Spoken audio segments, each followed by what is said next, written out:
material preset and lighting preset of Mudbox. So first we're gonna just do a new scene and create a basic head. On this basic head, we're gonna go in the paint layers and add a new layer, right click and create a base. 4K TIFF diffuse and press OK. Okay, so here we are, the way we are painting. So we're gonna take a pure red and we're gonna paint on the surface. Okay, so this is the default fall off. This is this one. Okay, so you can see here, if I scroll down and I go on the fall off, I can see where is it. Is this one. So it means the brush from the middle to the outside of the brush. So now if I take, for example, this brush, this fall off like this, and I paint here, you see I have some dots now. So this is because this is really strict on the level of paint is gonna be applied from the curve. And if you go for a full one, it's gonna be basically just fooling all the stuff. So as you see, all the brush have paint on it. This is like, you can see the peak of the middle, and this kind of stuff is like a really smooth brush. You see, it's taking a lot and it's doing this kind of pattern. So if, for example, you're on the fall off here and you want to change it yourself, and you do like this and this, for example, something very S, and you're gonna have an effect like this. You see, so you're just taking half of the brush because the other half is not even represented. And if I go up here, I'm gonna have all the brush. You see this kind of shape now I'm giving.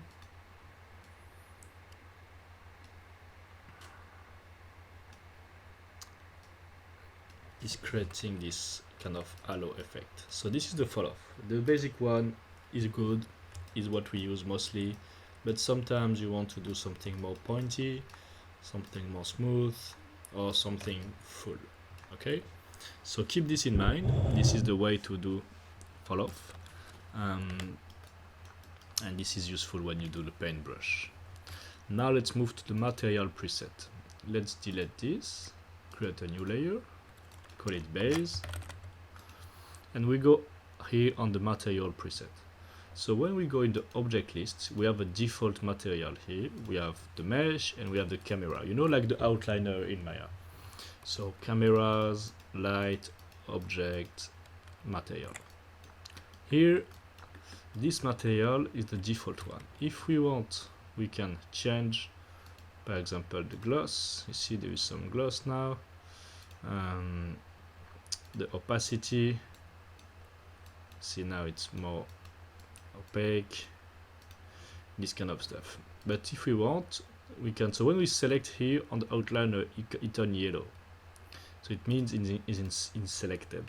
If you do a right click, you can do a deselect model and you just unselect here and select here. So select here, do a right click, assign new material, and you put Mudbox material. Here you have, as the material we show in our node or in other type of material, we have diffuse, specular, gloss and stuff. What we want when we paint texture is have something very flat. So the default material is good as a preview because you don't gonna interfere with shading stuff. You want to concentrate in the texture. Okay, but if you want, you have some preset here of chocolate syrup, chalk, you have black gold, you know, so maybe that can help you to have a view of what's gonna look in a certain condition. Okay, tone shader, this kind of stuff. For me, I find the best is to have the default, paint on the default, and export the texture from that. Because if you do something like reddish like this, and you go in layer, you create a new layer, you paint, like it's hard to tell what's gonna be exported. But if you use this one, you can tell, okay, this is my texture. So this is a good point to see. So this is for the material preset. Lighting preset is a bit more, I think, important when you're gonna render your texture. So you can deselect, and you can have multiple type of lighting. So like say, you always put this so you can unthick. So now we switch lighting easily. Okay, that can help you when you have specific material and you want to play with. But like I say, I think the default is a good one. It's pretty plain. It's good to keep with one lighting during all your painting, so you don't think because this part is in shadow or overlighted or overcast, like you think that's gonna export. But the texture here gonna be the same you export here.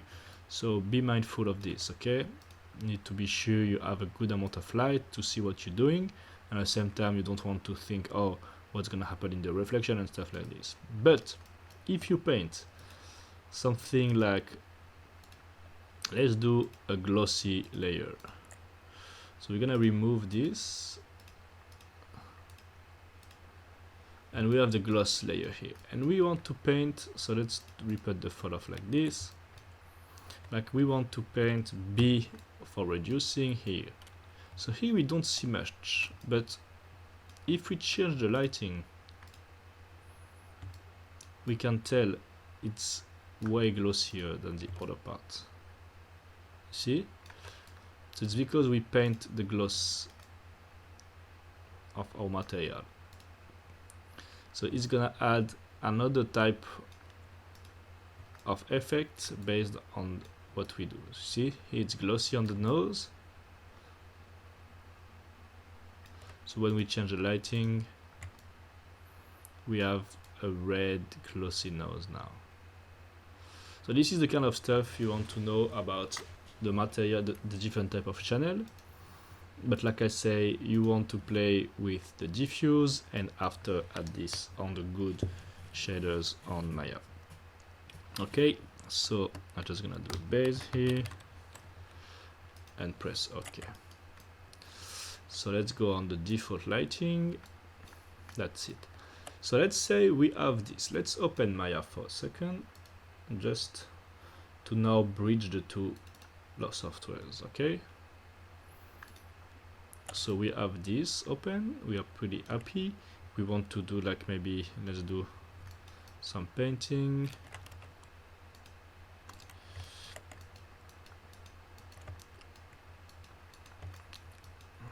Okay, just for an example, something like this.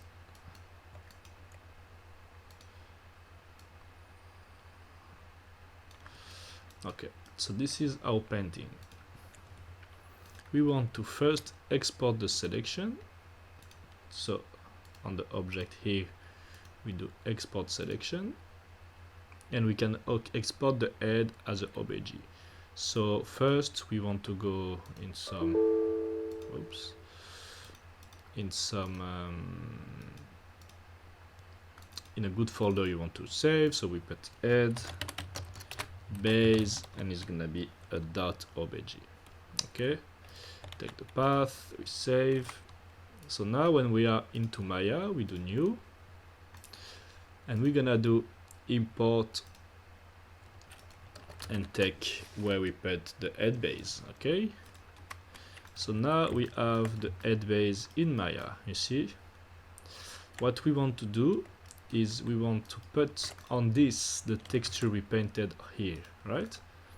So we're gonna go in layers and select this, do a right click here. So imagine we have multiple paint overs. We stamp some blue like this.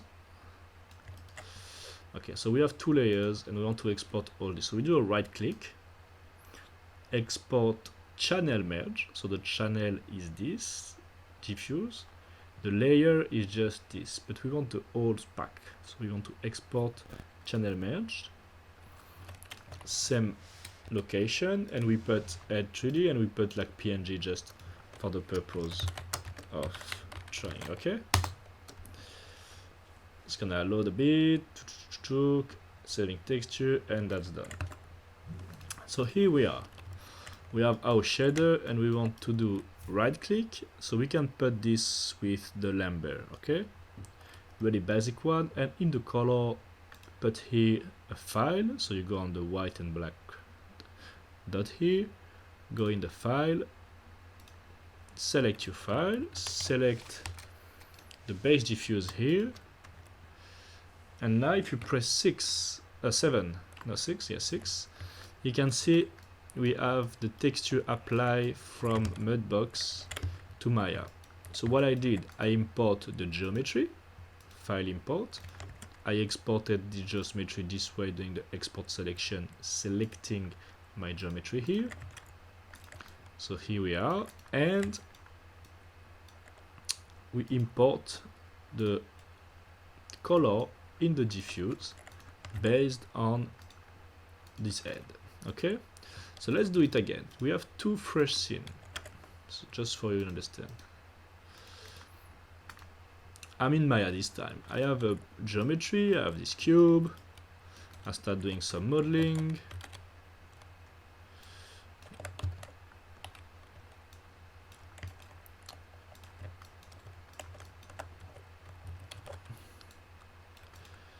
Okay, I smooth everything.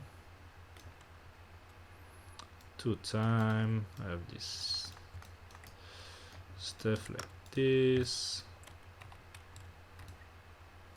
I'm just doing imagine you have doing some modeling in Maya. Okay, so you don't have to do exactly the same as me, but just you have a geometry in Maya like this, and you want to export this.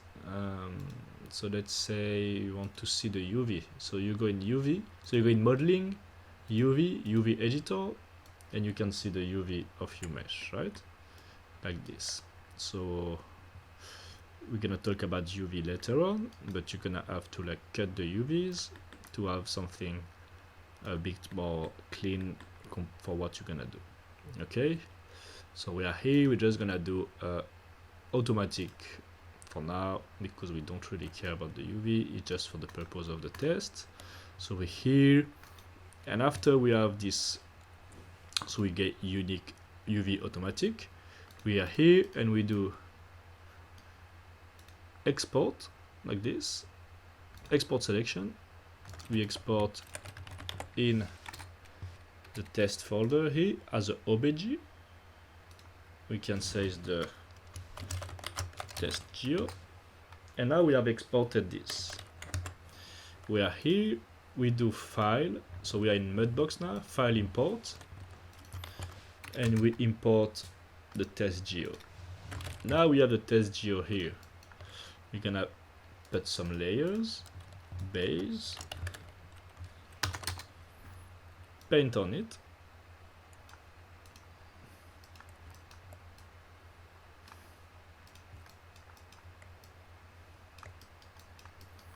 so now we have this triple layer color, and we can do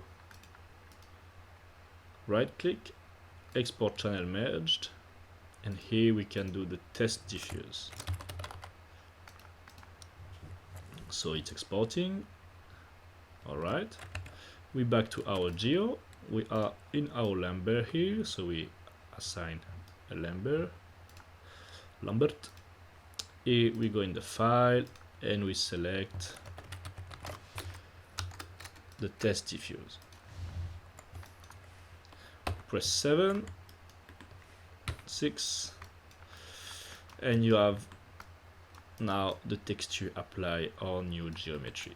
So when you're gonna do some Arnold render, you're gonna have this on this your disposal to put the shade, the color on the color of the Arnold render.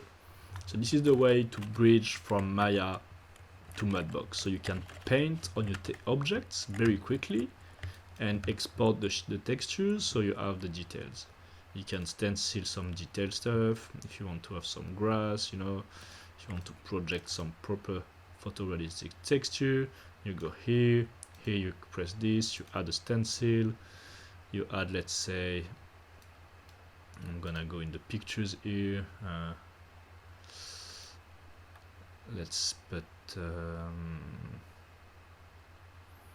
Bliss TV logo. It's the logo of my old company. We go here, we put the logo in the middle here. Oh, it's still a marrow red, so that's pretty fun. Okay, and now same. Oh no, was good. No, redo. So you stencil something from, I don't know, a logo or something. You export the channel, merged, test diffuse 02 this time. We go in Maya, we go here and we put the 02 and we have now an updated geometry. Very fast, you see? The bridge is pretty cool. Exporting from here, importing here, and you can play with your models, textures and stuff from Maya and Mudbox. So if you have any questions about this bridge and the way to do it, I think it's okay to cover more into Mudbox in the Discord, because it's more like practical software. So it's more like all the way you paint, the way you use the brush, all this stuff. And we can have a little project based on that, so you can bridge easily the paints from here to the other software. Okay, so I hope you enjoyed the video, and if you have any questions about Mudbox and Maya, don't hesitate